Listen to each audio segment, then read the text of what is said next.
choice. My guest tonight is Mack. It's great to be back. Yay! Lee, you describe comedy as a kind of a job that you sort of get better at the more you do it. Is it kind of you put the hours in and you sort of learn the craft a bit more? Is that sort of how you see it? And you just have to graft? I think it's hard work to a degree. I mean, you never want to say that, do you? You don't want to say it's hard work because, well, the fashionable thing to say in this job is to go, it's hard work, but it's not coal mining. Yeah. And I always think the coal miners must go, can we stop being used as the example here? I mean, I know myself, you know, writing is difficult. It's a hard thing to do. It's the hardest bit, isn't it? It's quite labour-intensive, and you can spend hours and hours and hours doing it. And do you find yourself quite disciplined? I have to try and trick myself into thinking that it's a job, and actually go down and start at 9. Oh, about clock in? No, 9 o'clock. You know, here we go. Do you know what? I'm not just saying this. I was going to buy a clocking machine from eBay, just so when I walked into my bedroom, which I use as my office, I could clock in, and then 8 hours I could clock out. Right. And I thought for a gag every now and again, I could do it with me and my wife are getting it on. I could clock in, clock out. And so, you know. And then a big hooter goes at the end of the day, and you all file out. Yeah. Brilliant. It's me and all. It's only me and my wife. What are you saying? I thought there were more of you in the house. Not what you want to hear about. That's sex. After you've had sex with your wife, is you all file out. So your next category is the outstanding contribution to comedy. Now, yes. The first nomination, the comic strip. Yeah. When, you know, the comic strip started and the Young Ones and Friday Night Live and Saturday Night Live, all those things on Channel 4, basically, that suddenly came on. To be fair, the Young Ones were on BBC Two, but they were just things that got me interested in comedy, that made me go, I want to do this as a job. Right, let's have a look at the comic strip. Here we go. Hurrah! Hello there. Sorry we're late, you two. We had a spot of trouble. But we've managed to rustle up a hamper from the constable's wife. Yeah, she was a sweet old thing. She gave us some cold ham and turkey, heaps of tomatoes, hard-boiled eggs, bags of lettuce and lashings of ginger beer. Oh, wizard! I say, where's young Toby got to? He's been kidnapped. Typical. Serves him right for being nouveau riche. Yes, and Jewish.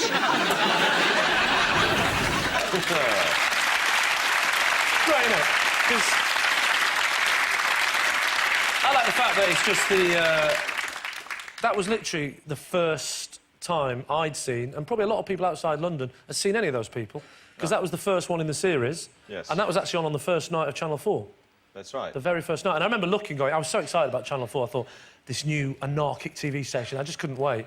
And I looked, and the first thing on was Countdown. And I thought, well, this isn't working out what I expected. And I looked down the listings, and it said 5 Gone Mad in Dorset. I thought, what's that? That's not going to show an Edie Blyton thing, are they? Yeah. And then that came on. I thought it was absolutely brilliant. And also, it was the first time I'd seen any of those performers, you know. What about your own TV debut? What was that? Do you remember it? Can you remember it? Well, the first time I was ever on telly was when Red Rum was being interviewed for his 21st birthday, and I was a stable boy. And I really... Well, it was his birthday. Well, that was marginally less embarrassing than my TV debut. My TV debut was I was a pianist for a mind-reading dog. And, and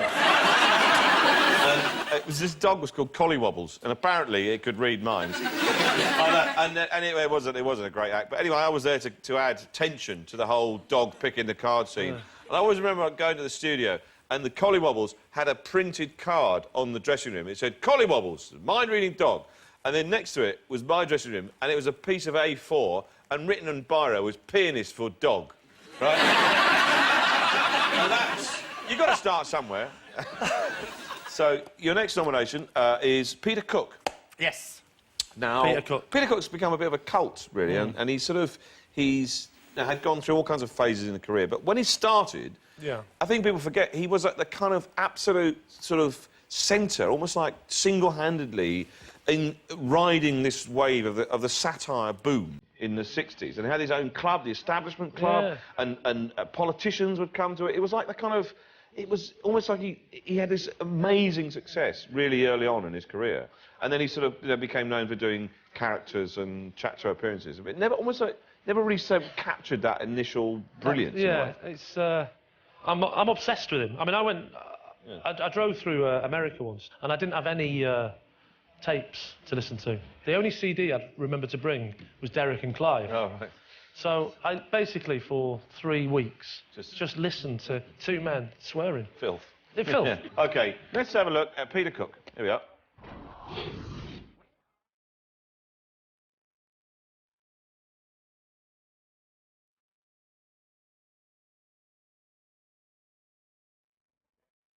In fact, it's the...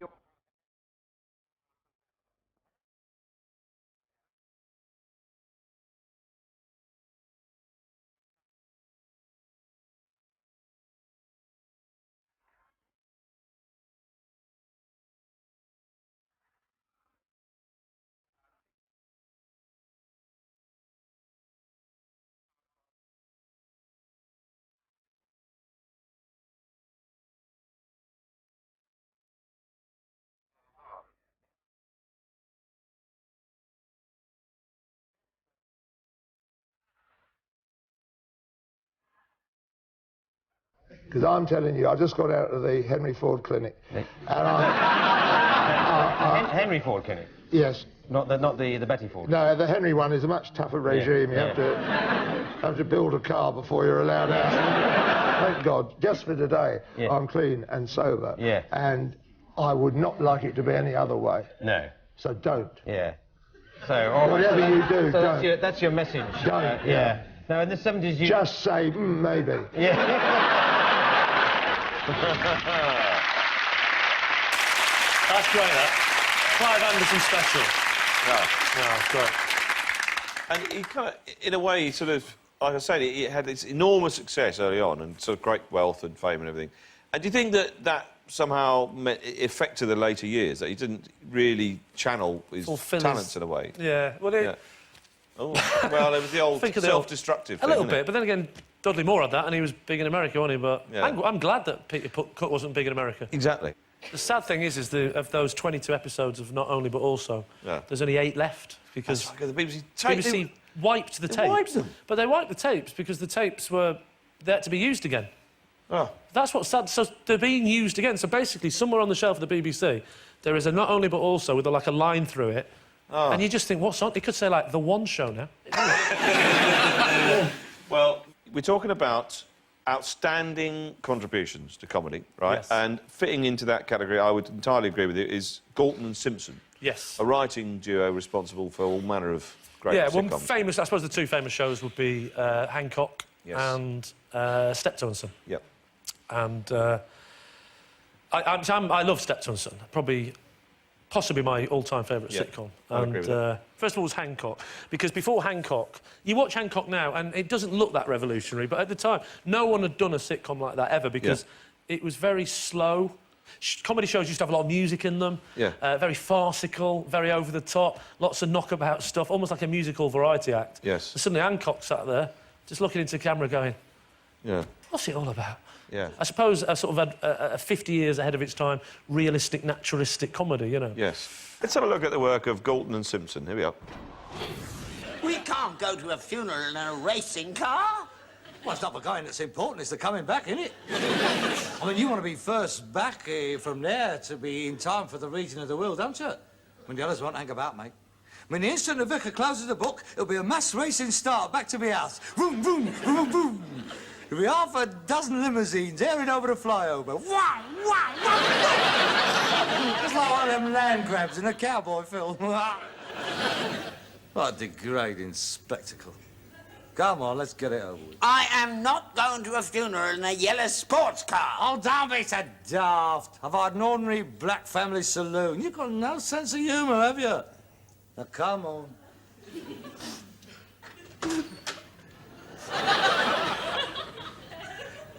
Now, what you doing? I'm crying. What for? Some of the neighbours might be looking. You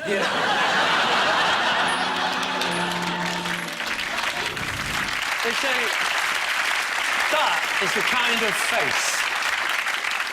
That is the kind of face you used to get in comedy shows. You wouldn't see that face on Friends, would you? No. Jennifer Aniston would not have got the job looking like that. I'm sorry, Ross. That's another good impression, actually. Yeah, you're very Of good. Jennifer Aniston? Yeah.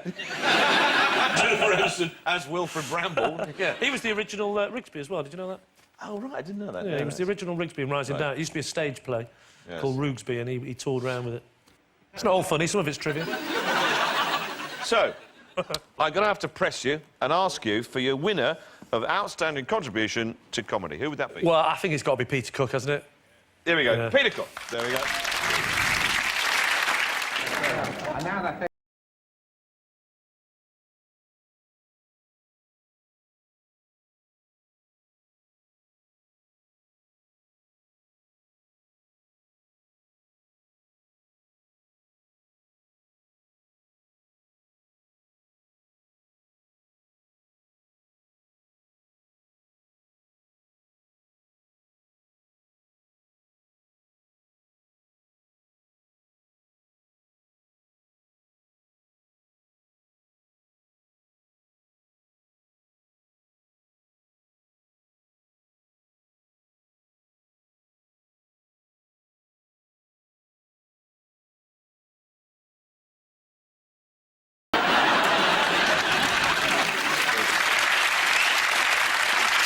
OK. We're going to have a very, very quick alternative category, right? All right. Guilty pleasure. Oh, guilty pleasure, yeah. Now, you've nominated... Well, there's only one nomination, one winner, and that is Freddie Starr. Yeah. Now, why would you say that is a guilty pleasure, then? Well, because Freddie Starr has fallen out of vogue, that'd be fair to say, wouldn't it? Yes. You don't see him much now on TV. No. Sadly, he had a heart attack, I think, last year, but even before that, he was not on as much as he has been previously. No. And Freddie Starr, when I was growing up, was this anarchic nutter. Yeah. And he really was fantastic, Freddie Starr. Ladies and gentlemen, Mick Jagger and the Rolling Stones.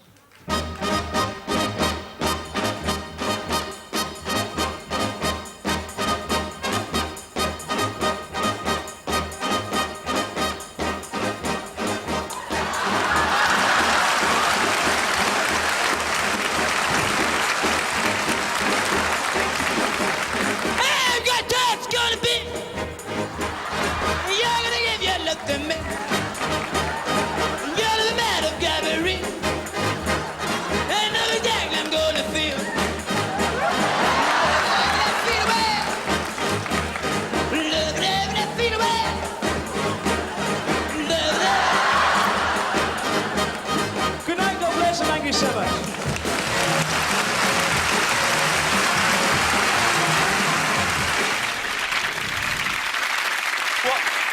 What's there to not like about that? I love that. I also love the fact that Freddie Starr, I mean, I think he'd be the first to admit he's absolutely bonkers, right? Yeah. And I like that fact because comedy now is quite a business, and a lot of businessmen are doing stand-up comedy rather than... Yeah. It used to be for alcoholics and the mentally ill. Yeah. And apart from, like, a couple of you, there's not many left, and... There's just a few of us Just a clinging few on. clinging on, you know. Yeah, but I just love the fact... I remember as a kid just watching him do a whole Elvis song. He's a brilliant Elvis impersonator. Just did a whole Elvis ballad. And right at the end of the ballad, you just thought it was the serious end. Yeah. For no reason, he picked up a rounder's bat and trashed the set. I genuinely would like... I've never seen him live, and I would really like to see him live, because I think he's a genuinely funny bloke. All right. Well, we're going to have a break now. Join us after the break when Lee will reveal his favourite comedy actors.